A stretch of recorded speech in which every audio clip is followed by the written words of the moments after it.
তিনি ঘরের মধ্যে যজ্ঞ করেছেন, কি জানি অন্নপূর্ণা যজ্ঞ না কি একটা বললো। তা সেই যজ্ঞের মধ্যে বলছেন মা অন্নপূর্ণার বুকের উপরে পা রেখে উনি যজ্ঞ করছেন। আমারই প্রিয় কিছু ভক্তগণ এসেছে বলে, মহারাজজি আমাদের ঘরের মধ্যে আপনাকে না জিজ্ঞাসা করে, আদেশ না নিয়ে ঘরে একটা যজ্ঞ করানো হয়েছে কোনো গুরুদেবকে দিয়ে। তা তিনি আবার বৈষ্ণব নন, অবৈষ্ণব। তা তিনি ঘরের মধ্যে যজ্ঞ করেছেন, কি জানি অন্নপূর্ণা যজ্ঞ না কি একটা বললো। তা সেই যজ্ঞের মধ্যে বলছেন মা অন্নপূর্ণার বুকের উপরে পা রেখে উনি যজ্ঞ করছেন। মা অন্নপূর্ণার বুকের উপরে পা রেখে যজ্ঞ করছেন। আর শুধু তাই নয় মহারাজজি, নিজে খাবারের যে এঁঠো, ওই এঁঠোটা দিয়ে যজ্ঞ করছেন। আর যেদিন থেকে সেই যজ্ঞ করেছে আমাদের ঘরের মধ্যে শুধু অমঙ্গলই অমঙ্গল হচ্ছে। আমরা খুব মানা করেছি নিজের স্বামীদেরকে, ওনারা বৈষ্ণবতা মানেন না, ঘরের মধ্যে এখন খুব সমস্যা চলছে, কি করা যায়? দেখুন, এরকম তো হতেই পারে। তা আমি সবাইকে বলবো এইসব জিনিস থেকে সাবধান থাকবেন। বৈষ্ণবতা অনেক কিন্তু পবিত্র জিনিস, বৈষ্ণবতার মধ্যে কিন্তু এইসব জিনিসের কোনো জায়গা নেই। তার জন্যই বলা হয়েছে বৈষ্ণব সঙ্গ করো, ভালো মানুষের সঙ্গ করো। বৃন্দাবনে যাও, রাধাকুণ্ডে যাও, কোনো বৈষ্ণবের সঙ্গ করো। কোনো বৈষ্ণব যদি নিন্দা চর্চা করে তখন তাকেও কিন্তু ত্যাগ করো, তার থেকেও দূরে থাকো। নিন্দুক ব্যক্তি থেকে অনেক দূরে থাকবে। নিন্দুক ব্যক্তি কি হয়, নিজে তো অপরাধ করেই আর নিজের সঙ্গে সবাইকে অপরাধে জড়িত করে। বৈষ্ণব নিন্দা শোনাও কিন্তু অনেক বড় পাপ। হরিহর নিন্দা শোনাহি যে কানা, যেই ব্যক্তি হরি আর হরের নিন্দা এই কান দিয়ে শ্রবণ করে, শিব নিন্দা, বিষ্ণু নিন্দা আর বৈষ্ণব নিন্দা, গুরু নিন্দা এগুলো শ্রবণ করে, সেই কান কিন্তু কান নয়, সেই কানগুলো হলো কিসের মতন? সাপের গর্তের মতন। সেখানে কি থাকে? শুধু বিষই বিষ থাকে।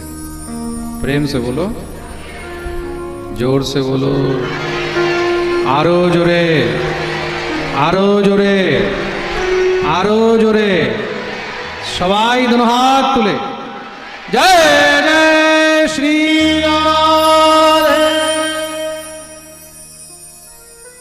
ভগবান ধ্রুবের উপরে কৃপা করলেন, যাও তুমি 36,000 বৎসর পর্যন্ত এই ভূমণ্ডলে রাজত্ব করবে। 37 বর্ষ সহস্রম রক্ষতাব্যাহতেন্দ্রিয়। শ্রী ধ্রুবজি মহারাজের উপরে ভগবান কৃপা করে অন্তর্ধান হয়েছেন। এদিকে এই খবর যখন রাজা উত্তানপাদ শুনলেন, উত্তানপাদ শুনলেন পুত্র ভগবত প্রাপ্তি করেছে, দিব্য আনন্দে পুত্রকে স্বাগত করতে নিয়ে ফিরে আসলেন। রাজ্যের মধ্যে ধ্রুবের খুব সুন্দর স্বাগত সৎকার হয়েছে। কিন্তু ধ্রুব কি করলেন? এসে সর্বপ্রথম নিজের বিমাতা ভগবতী সুরুচির কাছে গেলেন, সুরুচিকে গিয়ে প্রণাম করেছে। নিজের মায়ের কাছে কিন্তু প্রথমে যাননি, নিজের মায়ের কাছে কিন্তু প্রথমে যাননি। কার কাছে গেছেন? সুরুচির কাছে, বিমাতার কাছে। সুরুচি তো লজ্জায় একদম ঝরঝর করে কাঁদছে। কিন্তু ধ্রুব সুরুচিকে কি বললেন? মা, আমার প্রথম গুরু কিন্তু তুমি, তুমি যদি না হতে তাহলে আজ আমার গোবিন্দ দর্শন হতো না।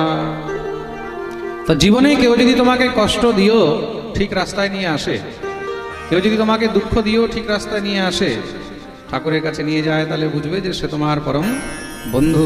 প্রেম সে বলো। শ্রী ধ্রুবজি মহারাজ যখন বড় হলেন, তাকে রাজত্ব দিয়ে পিতা বনগমন করেছেন। কিছু সময় পরে তার দুই পুত্র হলো, উৎকল আর বৎসর। ছোট ভাই উত্তম শিকার খেলতে বনে গেছিল, সেখানে কোনো যক্ষ তাকে যুদ্ধে মেরে দিয়েছে। ভাইয়ের মৃত্যুর প্রতিশোধ নেওয়ার জন্য শ্রী ধ্রুবজি মহারাজ যক্ষদের সঙ্গে যুদ্ধ করলেন। পরে তার দাদু মনু মহারাজ এসে যুদ্ধ বন্ধ করালেন। তখন যক্ষগণের অধিপতি কুবের খুব করে আশীর্বাদ দিয়েছেন। শ্রী ধ্রুবজি মহারাজের মনে এবার বৈরাগ্য হয়ে গেল যে না, আর সংসারে থাকা উচিত নয়। তখন গিয়ে তিনি নিজের ছোট পুত্র তাকে রাজত্ব দিলেন। যেহেতু বড় পুত্র বনগমন করেছেন, ছোট পুত্রকে রাজত্ব দিলেন, দিয়ে তিনিও বনে গমন করলেন। কোথায় গেলেন? বদ্রিকা আশ্রম, শ্রী বদ্রীনাথ ধামে। আর বদ্রীনাথ ধামে গিয়ে সেখানে কুটিয়া বানিয়ে ভগবানের ভজন করছেন। 36,000 বৎসর পূর্ণ হলো, স্বয়ং কাল এসেছেন। কাল এসে ধ্রুবের সামনে উপস্থিত। প্রভু, কে তুমি? বলে, আমি হলাম কাল। ওহো, কি চাও? বলে, প্রভু আপনার সময় পূর্ণ হয়ে গেছে, এবার আপনাকে এই ধরাধাম পরিত্যাগ করতে হবে। কেন? এই পৃথিবীর মধ্যে এখানে কিন্তু কেউ পার্মানেন্ট নয়, এখানে যে এসেছে তাকে যেতেই হবে। ধ্রুবজি মহারাজ বললেন, ঠিক আছে, আমাকে নিয়ে চলো। বলে, নিয়ে তো যাবো, কিন্তু আপনাকে স্পর্শ করার সামর্থ্য আমার মধ্যে নেই। তাহলে? বলে, আপনার জন্য বিমান এসেছে, আপনি সশরীর যাবেন, মানে ধ্রুবের মৃত্যু হবে না। ধ্রুবজি মহারাজ বললেন, ঠিক আছে, তাই হোক। বিমানে এসে উপস্থিত হলেন। যখন তিনি বিমানে উঠতে যাবেন, কাল নিজের মস্তক মতো করে বসে গেছেন। কি হয়েছে? বলে, প্রভু আমার মাথায় নিজের চরণ রেখে আপনি বিমানে বসুন। কেন? তাহলে কি ওটা তো বলবে না যে ধ্রুব কালকে স্পর্শ করেননি?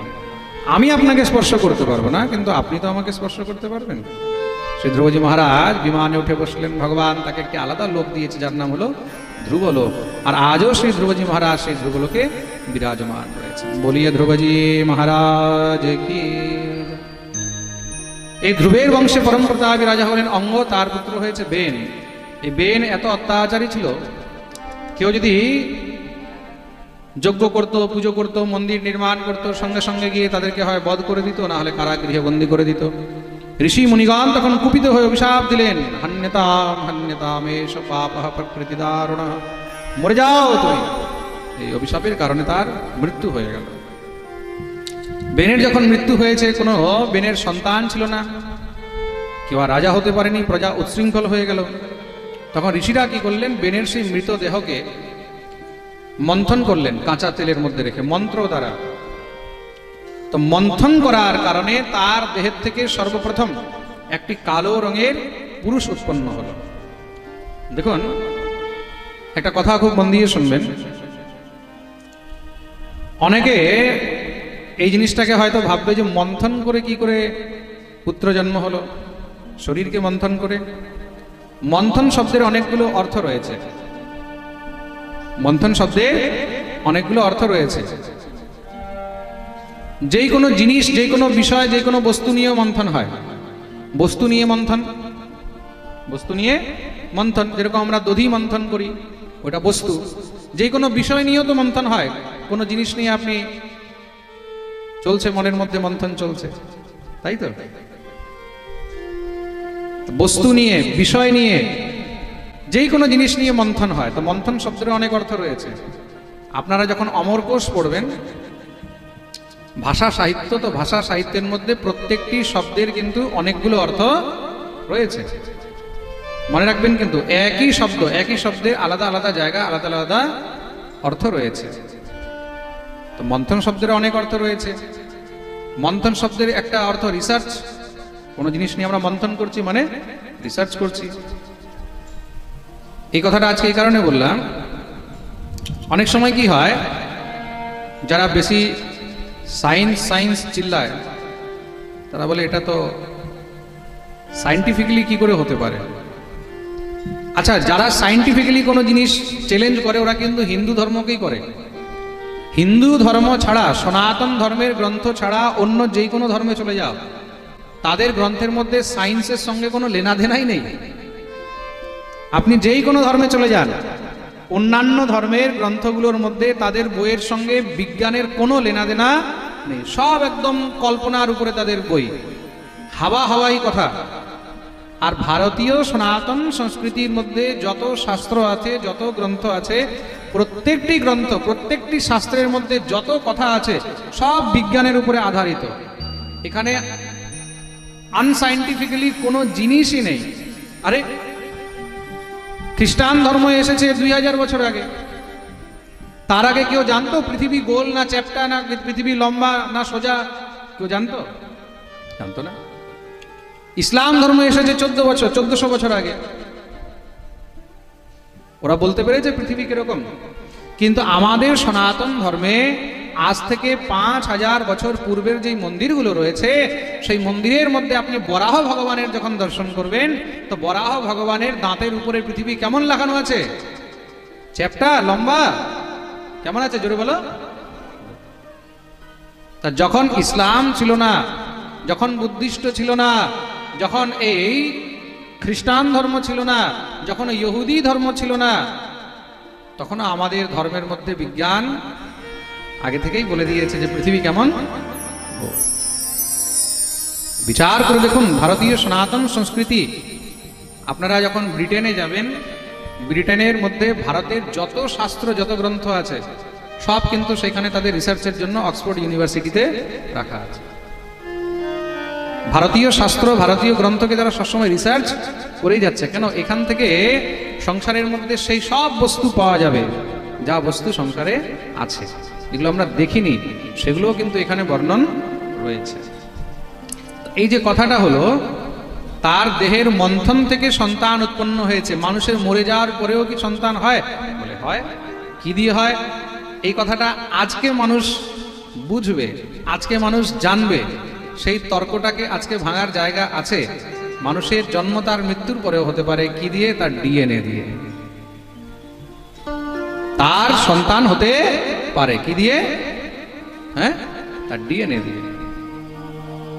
রিসার্চের দ্বারা বলছেন আজ থেকে 10,000 বছর আগে যেই জীব মারা গেছে, সেই জীবের জীবাশ্ম পেয়েছে। সেই জীবাশ্ম দিয়ে তার ডিএনএ বের করে তার থেকে একদম সেই প্রজাতির জীবকে জন্ম দেওয়া হয়েছে। বিচার করে দেখুন, হোয়াট কাইন্ড অফ সায়েন্স। হ্যাঁ, এই সমস্ত সব বিজ্ঞান আমাদের সনাতন ধর্মের মধ্যে পূর্ব থেকেই রয়েছে। মৃত ব্যক্তির দেহ থেকেও কিন্তু কাউকে জন্ম দেওয়া যায়। হয়তো আমাদের লেখার পদ্ধতিটা অন্যরকম। আমাদের সনাতন ধর্মের যে পদ্ধতি, সেই পদ্ধতিতে লেখা রয়েছে। মন্থন, মন্থন শব্দের আরেকটি অর্থ হলো রিসার্চ। মন্থন মানে রিসার্চ। যেই কোনো বিষয়, যে কোনো বস্তু নিয়েও মন্থন হয়। অনেক সময় এইসব জিনিস কিন্তু আমরা সহজভাবে বুঝি। মন্থন মানে বোধহয় এরকম করে ঘষেছে আর বাচ্চা হয়ে গেছে, এরকমও নয়। তো প্রথম একটি সন্তান হলো, একটি বাচ্চাকে জন্ম দেওয়া হয়েছে। ওটা একদিনে তো হয়নি, হবে নিশ্চয়ই তার পিছনে সেই দেহটাকে নিয়ে, তার মৃত শরীরটাকে নিয়ে দীর্ঘদিন পর্যন্ত মন্থন করা হয়েছে। That means the research. আর তার রেজাল্ট হলো একটি বাচ্চা হয়েছে। যে কোনো জিনিস নিয়ে যখন রিসার্চ করা হয়, তো রিসার্চের মধ্যে যখন তার ফার্স্ট কপি হয়, তো ফার্স্ট কপি প্রথম যেটা বেরোয় সেটা হয়তো ভালো হয় না। অনেক সময় কি হয়, অনেক সময় প্রথম জিনিসটা ভালো হয় না। তো প্রথম সন্তান হয়েছে, ভালো হয়নি, দেখতেও খুব অদ্ভুত হয়েছে। বড় বড় চোখ, লাল লাল, সেই মহারাজ বড় বড় ঠোঁট। হ্যাঁ, বর্ণন রয়েছে, বড় বড় ঠোঁট, বড় বড় চোখ, সেই বড় বড় নাক, কান। হ্যাঁ, শরীরটাও খুব একদম বিচিত্র, রং কিরকম, একদম কালো। তাকে নাম দিলেন নিষাদ। কি নাম দিয়েছেন? নিষাদ। সে বলল, মহারাজ আমাকে কেন জন্ম দিলেন? আমার উদ্দেশ্য কি? বলে, তুমি রাজার অংশ থেকে জন্ম নিয়েছো। কার অংশ থেকে? রাজার অংশ থেকে জন্ম নিয়েছো, তার জন্য তুমিও রাজত্ব করবে। কোথায়? তুমি আজ থেকে বনের রাজা হবে। কোথাকার রাজা হবে? বনের রাজা। তার থেকে যে সন্তান হলো তাদেরকে বনবাসী বলা হয়েছে। কি বলা হয়েছে? বনবাসী। তার দেহকে আবার মন্থন করা হয়েছে, আবার রিসার্চ চলছে। চলতে চলতে চলতে চলতে দীর্ঘদিন পরে আবার একটি সন্তানের জন্ম হয়েছে, একটি পুরুষ আর একটি স্ত্রী। পুরুষের নাম হলো কি? পৃথু। আর স্ত্রীর নাম হলো অর্চি। এই পৃথুই স্বয়ং ভগবানের অংশ থেকে অবতীর্ণ হয়েছেন। বলিয়ে পৃথুজি মহারাজ কি। এই পৃথুই ভগবানের অংশ থেকে জন্মগ্রহণ করেছেন। এই পৃথু সমস্ত পৃথিবীর ভার, পৃথিবীর দায়িত্ব সামলালেন। 100টি অশ্বমেধ যজ্ঞ করেছেন তিনি এই পৃথিবীর উপরে। স্বয়ং ভগবান তাকে দর্শন দিলেন। পৃথুজি মহারাজ ভগবত দর্শন প্রাপ্ত করে তিনি এই পৃথিবীকে সুব্যবস্থিতভাবে রেখে, আগে পৃথিবীর নাম ছিল বসুন্ধরা, তাকে কন্যা রূপে স্বীকার করলেন বলে পৃথুর কন্যা বলে নাম হলো পৃথিবী। তিনি এই পৃথিবী থেকে পরমধাম গমন করলেন। পৃথুর বংশে পরম প্রতাপী রাজা হয়েছেন প্রাচীন বর্হি। এই প্রাচীন বর্হি অনেক যজ্ঞ করেছিলেন, সেই যজ্ঞে অনেক পশু বলি দিয়েছিলেন। তার জন্য দেবর্ষি নারদ তাকে এসে বুঝিয়েছেন যে এগুলো অনেক অপরাধ, জীব হত্যা করে কখনো কোনো পুণ্য হয় না।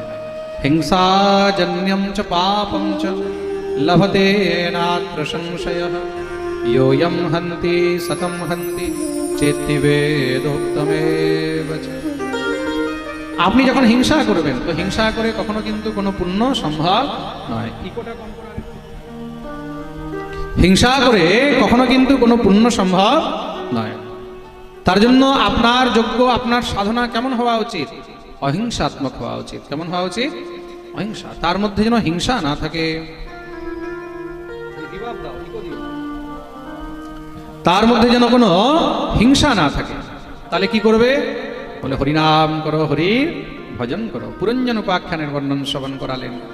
এই প্রকার প্রাচীন বর্হির দিব্য মহারাজ চরিত্র বর্ণন করেছেন। পরীক্ষিত প্রশ্ন করলেন, মোর প্রভু, এই তো ধ্রুব বংশ শুনলাম, কিন্তু প্রিয়ব্রত মহারাজেরও তো বিবাহ হয়েছিল, ওনারও তো বংশ হয়েছে বলে। হ্যাঁ, তা কৃপা করে আমাকে সেই প্রিয়ব্রতের বংশ বর্ণন শ্রবণ করা। প্রিয়ব্রত ভাগবত आत्मा रामः कथं मुने गृहे रमतयन्मूलः कर्मबन्धः पराभव। প্রিয়ব্রতজি মহারাজ তো তপস্যা করতে বনে গেছিলেন, আবার ফিরে আসলেন কি করে, বিয়ে করলেন কি করে? শ্রী সুখদেব প্রভু বলছেন, যখন কোনো উপযুক্ত রাজা নেই পৃথিবীতে, তখন মনু মহারাজ নিজের বড় পুত্র প্রিয়ব্রতকে নিয়ে আসলেন। কেন? বলে তুমি হলে ক্ষত্রিয়ের পুত্র, সুতরাং এই পৃথিবীর শাসন তোমার প্রারম্ভিক আর শ্রেষ্ঠ ধর্ম। পিতার আদেশ পালন করলেন। প্রিয়ব্রতের বিবাহ হলো বর্হিষ্মতির সঙ্গে। তার থেকে 10টি পুত্র হয়েছে। কটি পুত্র হলো? 10টি পুত্র হয়েছে। আর একটি কন্যা হলো, কন্যার নাম হলো ঊর্জস্বতী। এই 10টি পুত্রের মধ্যে মহারাজ সব থেকে বড় পুত্র হলেন আগ্নিধ্র। আগ্নিধ্রের পুত্র হলেন নাভি, নাভির পুত্র হলেন ঋষভদেব। ঋষভদেব স্বয়ং ভগবানের অবতার। বলিয়ে ঋষভদেব ভগবান কি। শ্রী ঋষভদেবজি মহারাজের 100টি পুত্র হয়েছে। তার মধ্যে সব থেকে বড় পুত্রের নাম হলো ভরত। বড় পুত্রের নাম কি? এই ভরতই কিন্তু পরে গিয়ে জড়ভরত হয়েছেন। বলিয়ে ভরতজি মহারাজ কি। আর সব থেকে ছোট যে 9 জন পুত্র 100টি পুত্রের মধ্যে, তাদেরকে নবযোগেন্দ্র বলা হয়েছে। কবি, হরি, অন্তরিক্ষ, প্রবুদ্ধ, পিপ্পলায়ন, আবির্হোত্র, দ্রুমিল, চমস আর করভাজন। এই হলেন 9 যোগেন্দ্র। শ্রী ঋষভদেবজি মহারাজ তিনি নিজের পুত্র ভরতকে রাজগদ্দি দিয়ে বনগমন করলেন। দেখুন, আদি যুগ থেকে এটা নিয়ম, যখন বয়স হয়ে যায় তখন গৃহের দায়িত্ব সন্তানের উপরে ছেড়ে দেওয়া উচিত। বলে এখন তোমরা করো, আমাদেরকে এবার ফ্রি করো। তখন নিজে কি করবে? ভজন সাধন করবে। যেখানে পাঠ হলো চলে গেলে, কীর্তন হলো চলে গেলে, বৃন্দাবনে চলে গেলে, নিয়ম সেবা করে আসলে। তুমি ভাববে যে বুড়ো বয়স পর্যন্ত ঘরে থাকবো, ঘরের হাল ছাড়বো না, সব সময় সব কিছুতে আমি মাঝে কিছু না কিছু পিন করতে থাকবো, তাহলে তোমাকে ঘরের মধ্যে থেকে এবার গালাগালিও খেতে হবে। প্রেম সে বলো। সব থেকে মেন জিনিস, যখন বয়স হয়, বয়স হলে প্রথম কথা, কথাও কম বলা উচিত। খুব মন দিয়ে শুনবে। আর আমাদের হয় কি, একদম উল্টো হয়, যত বয়স হয় তত মানুষ কথা বেশি বলে। এটা বাস্তবিক জিনিস। তখন কথা বলার জন্য মানুষ খোঁজে, কত কথা বলবো। আচ্ছা, যত বয়স হয়েছে তত অভিজ্ঞতা আছে জীবনের, আর ওই অভিজ্ঞতাগুলো তখন কোথায় বের করব, তখন তার জন্য সব একদম ছটপট করে, কোথায় বলবো কোথায় বলবো। এটা একটা ন্যাচুরাল ফ্যাক্ট, কিছু করার নেই। কিন্তু এটাকেই কন্ট্রোল করতে হবে। প্রেম সে বলো। মানুষের একটা স্টেজ আছে, ছোটবেলায় কথা বলে খুব ভালো লাগবে। সেই কথা যখন আস্তে আস্তে বড় হবে, জওয়ান হবে, যুবক হবে, তখন বেশি কথা বললে ভালো লাগবে না। ওই একটা কথা বলে না বাংলায়, ছোটবেলায় শুয়া মুখ, বড় হলে বাঁদর মুখ, তাই না? ছোট বাচ্চা যতই কথা বলুক খুব ভালো লাগবে, দিনভর কথা বলুক তা ভালো লাগবে। বড় হয়ে যাবে, তারপরে বেশি কথা বললে তখন ভালো লাগবে না। আরো যখন বড় হবে, মানুষের যত বয়স হয় তত তাকে আস্তে আস্তে গম্ভীর হওয়া উচিত। প্রেম সে বলো। ঘরের মধ্যে বয়সকালে তুমি যত বেশি ইন্টারফেয়ার করবে ততই তোমার কপালে দুঃখ হবে, এটার মধ্যে কোনো সংশয় নেই। একদম ভালো করে এটাকে মাইন্ডে ফিক্স করে নাও। বলিয়ে ভক্তবৎসল ভগবান কি। যতটা না বললে নয় ততটাই বলা উচিত। ঋষভদেবজি মহারাজও বনে চলে গেলেন। বড় পুত্র ভরতকে রাজত্ব দিয়েছেন। 28,000 বৎসর পর্যন্ত শ্রী ভরতজি মহারাজ রাজত্ব করেছেন। তৎপশ্চাৎ তিনিও নিজের পুত্রকে রাজত্ব দিয়ে বনে চলে গেলেন। তিনিও বনে গেলেন। বনে গিয়ে সেখানে গণ্ডকী নদীর তটে খুব সুন্দর কুটিয়া বানিয়ে ভজন করছেন। একদিন সেখানে নদীতে যখন তিনি স্নান করতে গেছেন, দেখছেন একটি মৃগী জলপান করতে এসেছে। সেই মৃগী যখন জলপান করছে সেই অবস্থায় সেখানে সিংহ ভয়ঙ্কর গর্জনা করে উঠেছে। সিংহের গর্জনা শুনে সেই মৃগী ভয়ে যখনই লাফ দিয়েছে, লাফ দিতেই একটি বড় পাথরের সঙ্গে গর্ভ ধাক্কা খেয়েছে। মৃগীর মৃত্যু হয়ে গেল। তার গর্ভে যে সন্তান ছিল সেই মৃগ শিশু, মৃগছানা সে নদীতে ভেসে যাচ্ছে। ভরতজি মহারাজের দয়া হলো, সঙ্গে সঙ্গে গিয়ে সেই মৃগ শিশুকে তুলে নিয়ে আসলেন। এবার তাকে তো ফেলে দেওয়া যাবে না, ছাড়া যাবে না, তার পালন পোষণ আরম্ভ করে দিয়েছেন। আর পালন পোষণ করতে করতে তার প্রতি কি হলো, আসক্তি হয়ে গেল, মৃগের প্রতি আসক্তি হয়ে গেল। যেই ভরতজি মহারাজ হরিনাম করতে এসেছিলেন তিনি এখন হরি ভুলে গিয়ে হরিণ হরিণ হরিণ হরিণ হরিণ হরিণ শুরু করে দিয়েছে। এখন সকাল শুরু হয় হরিণ দিয়ে আর রাত শেষ হয় হরিণ দিয়ে। হরিণকে কি খাওয়াবো, হরিণকে কি করে ঘুম পাড়াবো, হরিণকে কি করবো, হরিণকে কি করবো, ওই হরিণ হরিণ করতে করতে হরিণের প্রতি এত মোহ হয়ে গেছে। একদিন সেই হরিণ খেলতে খেলতে কোনো হরিণের দলের সঙ্গে চলে গেছে। তিনি তো হরিণ খুঁজে বেড়াচ্ছে, আর যখন পায় না কাঁদতে লেগেছেন। হরিণের বিরহে অন্ন জল ইত্যাদি সব ত্যাগ করে দিলেন। আর সেই হরিণ হরিণ হরিণ হরিণ চিন্তা করতে করতে না জানে কে মেরে ফেললো, কে খেয়ে ফেললো, কি হলো, দেহ ত্যাগ করে দিলেন। শাস্ত্র বলছে অন্তে মতি সৌগতি, জীব অন্ত সময়ে যার চিন্তন করে দেহ ত্যাগ করে তাকে সেই গতি প্রাপ্ত হয়। প্রেম সে বলো। হরিণের চিন্তন করতে করতে দেহ ত্যাগ করলেন বলে আবার হরিণের যোনিতে জন্মগ্রহণ করতে হলো। কিন্তু এই জন্মেও পূর্বজন্মের স্মৃতি ছিল, সাধনার প্রভাবে, ভজনের প্রভাবে। পূর্বজন্মে আমি এই ছিলাম, এই কারণে হরিণ হলাম। কাঁদছেন, হে প্রভু, যদি আবার আমি আরেকবার আপনার কৃপাতে জন্ম পাই, আবার যদি আমি মনুষ্য হই, এবার শুধু আপনার ভজন করে আমি নিজের জীবনকে সার্থক করতে চাই। ভগবানের ধ্যান করতে করতে তিনি দেহত্যাগ করলেন। পুনরায় মনুষ্য জনিতে জন্ম পেয়েছেন। এবার ব্রাহ্মণ কুলে জন্ম পেলেন। আঙ্গিরস গোত্রীয় এক ব্রাহ্মণের গৃহে জন্মগ্রহণ করেছেন। এই জন্মেও তার নাম রাখা হলো ভরত। ভরতজি মহারাজ আস্তে আস্তে বড় হচ্ছেন, উপনয়ন সংস্কার করা হলো। গায়ত্রী মন্ত্রের দীক্ষা দেওয়া হয়েছে। 1 বছরে গায়ত্রী মন্ত্র মুখস্থ করে শোনাতে পারেননি। সবাই ভরতকে জড় বলা আরম্ভ করে দিলেন। কি বললেন? জড়। জড় মানে মূর্খ, নাম হয়ে গেল জড় ভরত। বলিয়ে জড় ভরতজি মহারাজ কি। সবাই যে জড় বলে ভরতজির কোনো দুঃখ হয় না? বলে না। ভরতজির মনে আরো খুশি হয়, কেন সবাই মূর্খ মনে করলে আমাকে আর কেউ কাজের কথা বলবে না, তাহলে আমি বেশি করে ভজন করতে পারবো। ভরতজির পিতৃদেব মারা গেছে, ঘরে এখন তার অবহেলা শুরু হয়ে গেছে। ভরতজি এবার এদিক ওদিকে ঘুরে বেড়ায়, যেখানে মন হলো সেখানেই আনন্দ নিচ্ছে, যেখানে মন হলো ওইখানেই বসে যাচ্ছে, যেখানেই মন হলো ওখানেই ভজন করছেন। কেন?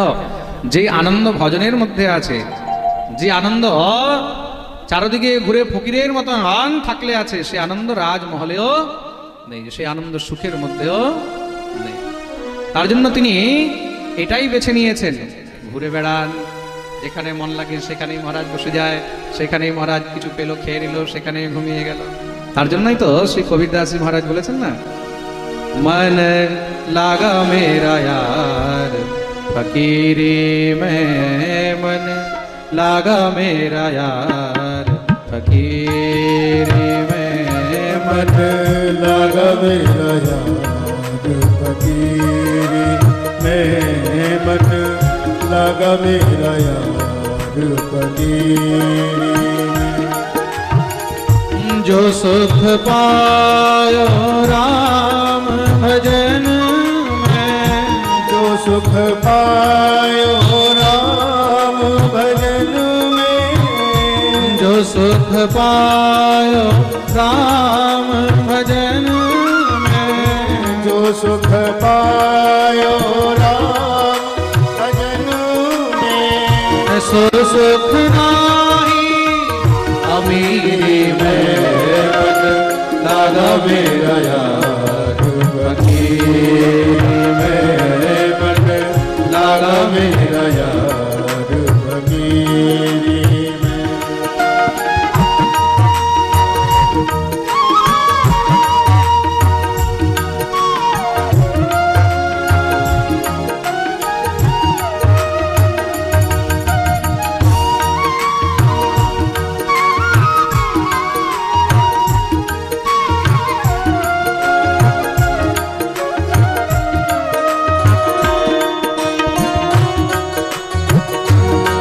दोनों हाथों से ताली सेवा करते हुए गए।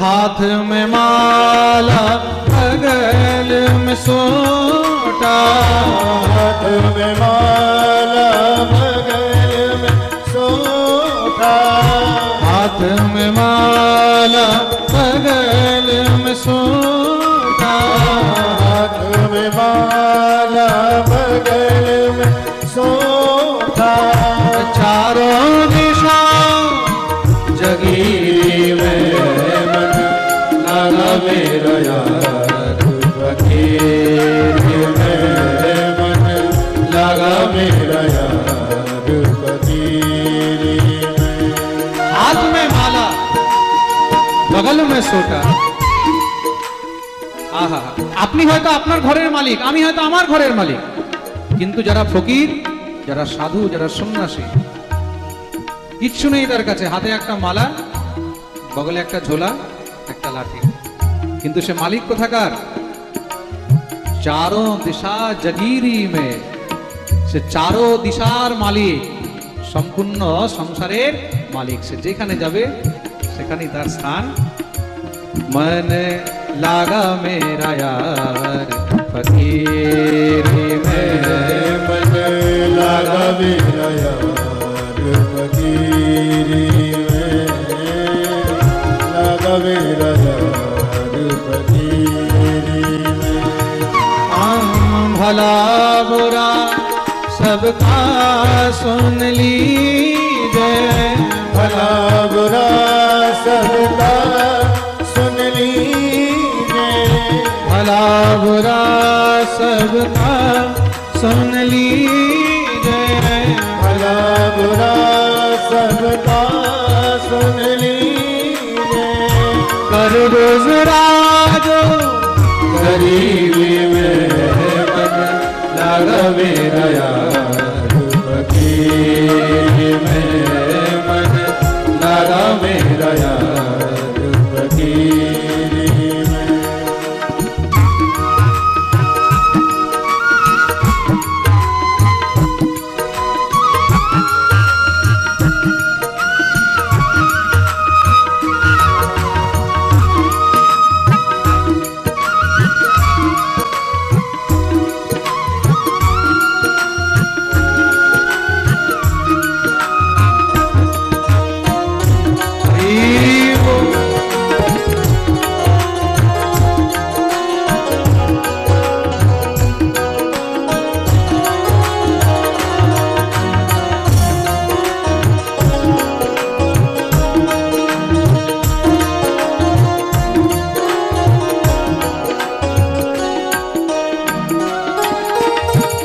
कहत कबीर सुनो भाई साधो, कहत कबीर सुनो भाई साधो, कहत कबीर सुनो भाई साधो, कहत कबीर सुनो भाई साधो।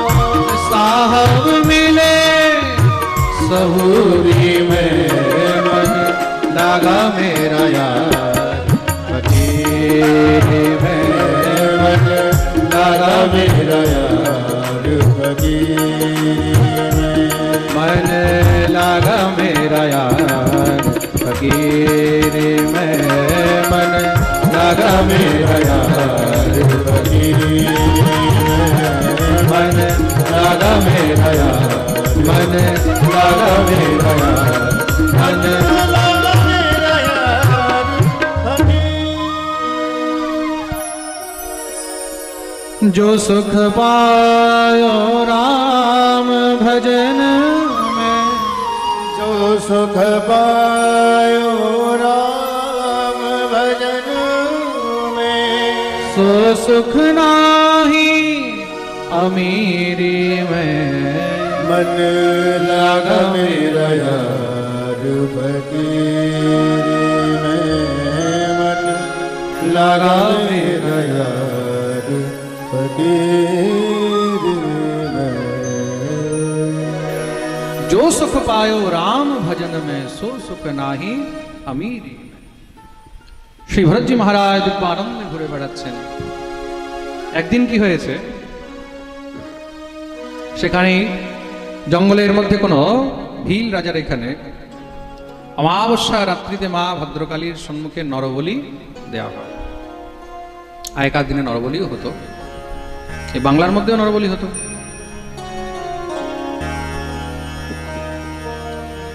অজয় নদীর তটে সেখানে ডাকাতরা আগে নরবলি দিত। সেই নরবলি বন্ধ করিয়েছেন কে? কবি জয়দেব। জয়দেবের জীবনীর মধ্যে রয়েছে তো, কে বন্ধ করিয়েছেন? কবি জয়দেব। আর শ্যামার মধ্যে তিনি শ্যামকে দেখিয়েছেন, শ্যামার মধ্যে শ্যামকে দেখিয়েছেন। এই তো সেই শ্যাম নবঘন বংশীধারী। নরবলি দেওয়া হবে, নরবলির জন্য তার সৈন্য সিপাহীরা খুঁজতে বেরিয়েছেন কাউকে পাওয়া যায় কিনা।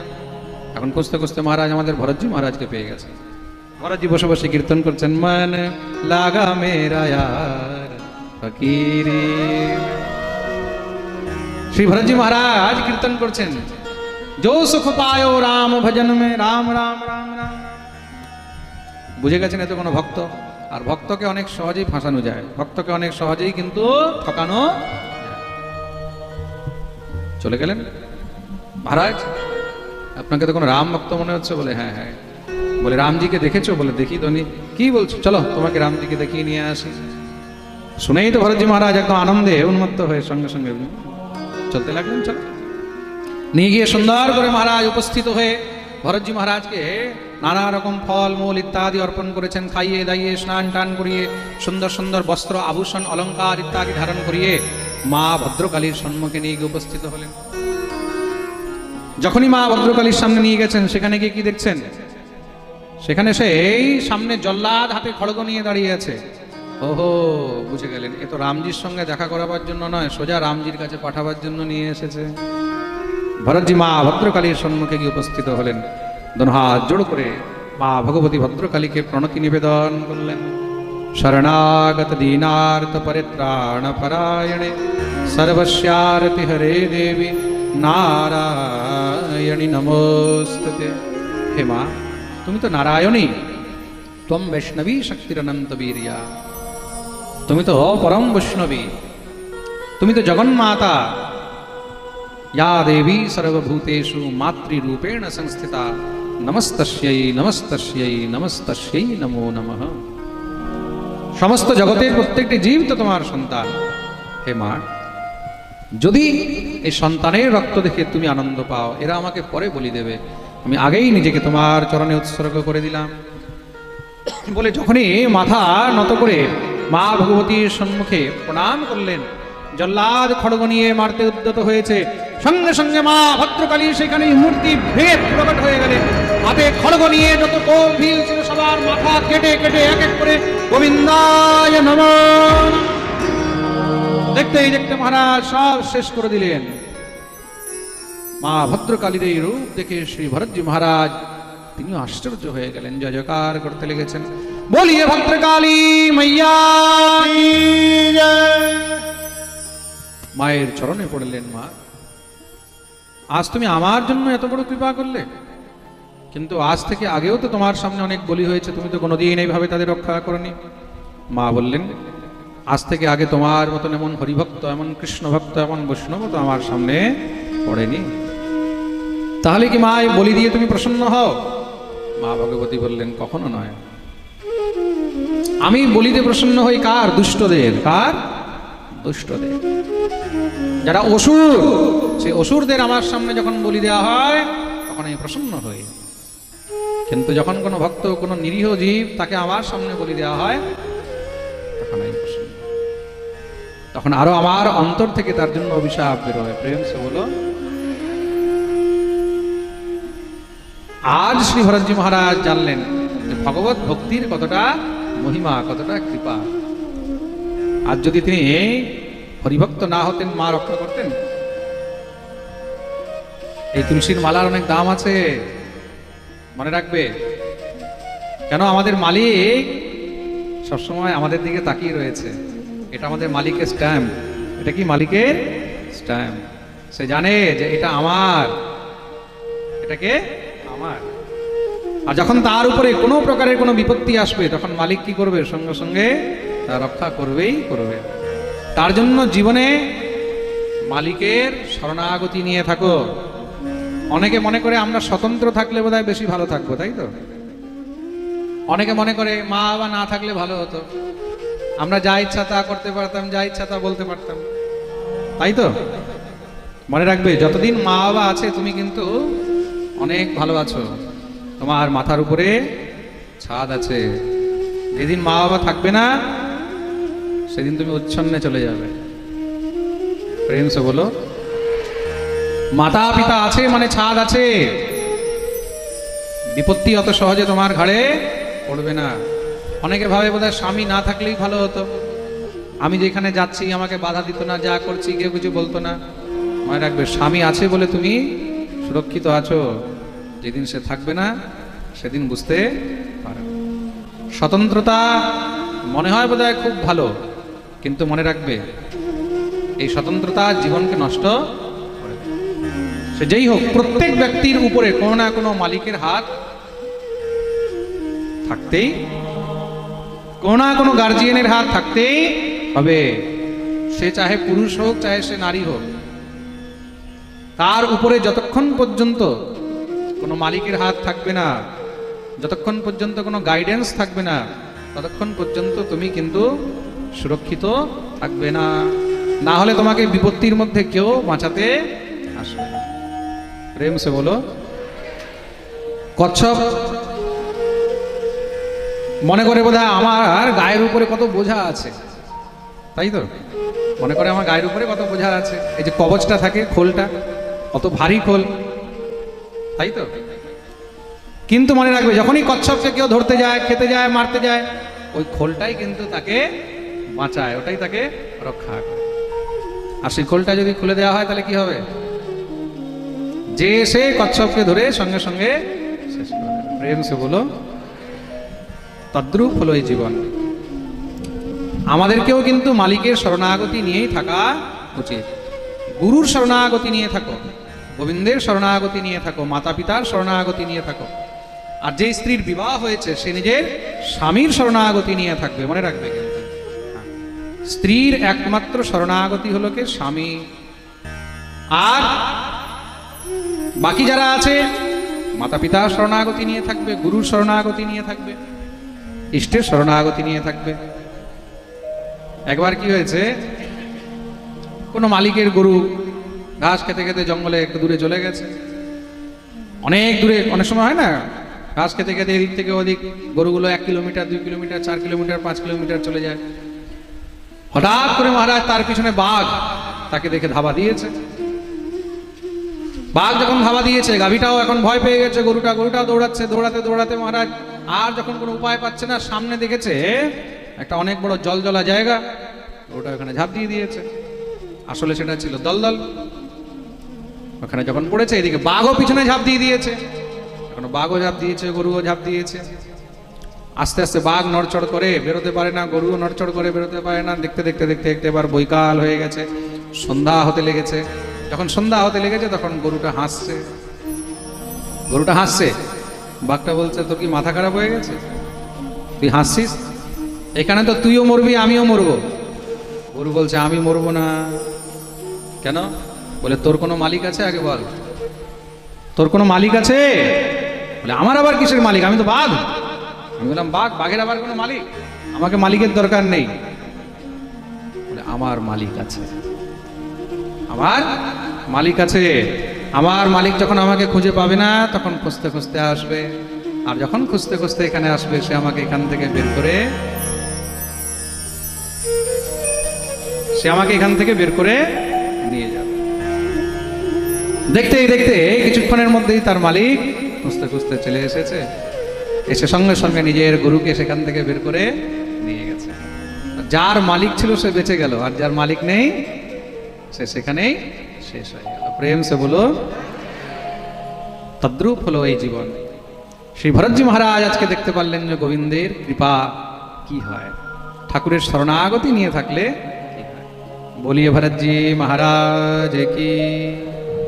শ্রী ভরতজি মহারাজ ভজন করে এইভাবে দিব্য আনন্দে রয়েছেন। হঠাৎ একদিন সিন্ধু সৌবীর দেশের রাজা রঘুগণ পালকিতে করে সৎসঙ্গ করতে যাচ্ছেন। তা পালকির একটি কাহার অসুস্থ হয়ে গেছে। এখন খুঁজতে বেরিয়েছেন কাউকে পাওয়া যায় কিনা। খুঁজতে খুঁজতে মহারাজ কাউকে তো পায়নি, আমাদের ভরতজি মহারাজকে পেয়ে গেছেন।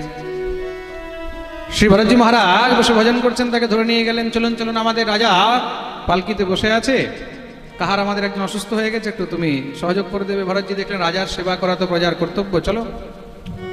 চললেন, পালকি কাঁধে করে নিয়ে যাচ্ছেন। যদ্যপি পালকি কাঁধে নেওয়া তো সাধুর কাজ নয়, তবুও নিলেন রাজা। চলতে চলতে হঠাৎ সামনে কোনো পিঁপড়ের দল দেখেছে, লাফ দিয়ে উঠেছে, রাজার মাথায় ঠক করে পালকিতে লেগেছে।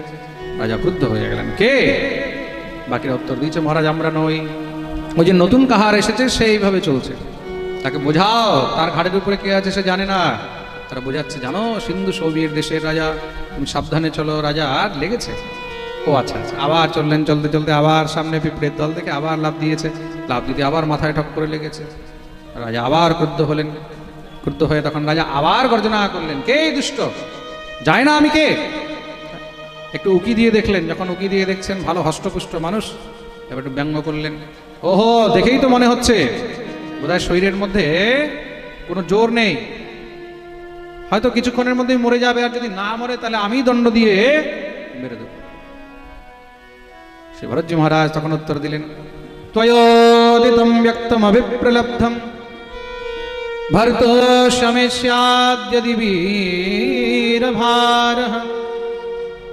গন্তুর্যদি স্যাদধিগম্য মধ্বা পিবেতি রাশো ন পিদাম প্রবাদঃ।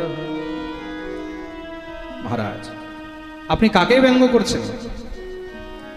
আপনি যাকে ব্যঙ্গ করছেন সে আমি নয়, সেটা হলো আমার শরীর। আর শরীর তো হলো নশ্বর, আজ আছে কাল। এই শরীর কখনো মোটা হবে, কখনো পাতলা হবে, কখনো অসুস্থ থাকবে, কখনো অসুস্থ থাকবে। আজ আপনি রাজা আছেন, কাল থাকবেন কিনা তারও কোনো ভরসা নেই। সঙ্গে সঙ্গে রাজা পালকি থেকে লাফ দিয়ে একদম নিচে চরণে পড়ে গেলেন। এটা কে? কোনো সাধারণ মানুষ এইভাবে তো পরম জ্ঞানের কথা বলতে পারবে না। যেন হাত জোড় করলেন, হে প্রভু আপনি কে? কাঁধে পৈতা দেখেছেন, বুঝে গেলেন নিশ্চয়ই কোনো ব্রাহ্মণ। না, আমার দ্বারা ভুল হয়ে গেছে, আমি সংসারে কাউকে ভয় পাই না। নাহম শঙ্কে সুররাজ বজ্রান যত্রচ্ছ শূলান যমস্য দণ্ডাৎ নাগ্নির্ক সোমা নিলবিত্ত পার্শ্যাৎ শঙ্খে বৃষম ব্রহ্মকুলাবমানাৎ। আমি না ইন্দ্রকে ভয় পাই, না ব্রহ্মাকে ভয় পাই, না শঙ্করকে ভয় পাই, না বরুণকে ভয় পাই, না চন্দ্রকে, না সূর্যকে, না অগ্নিকে। যদি আমি ভয় পাই একমাত্র ব্রাহ্মণের অভিশাপকে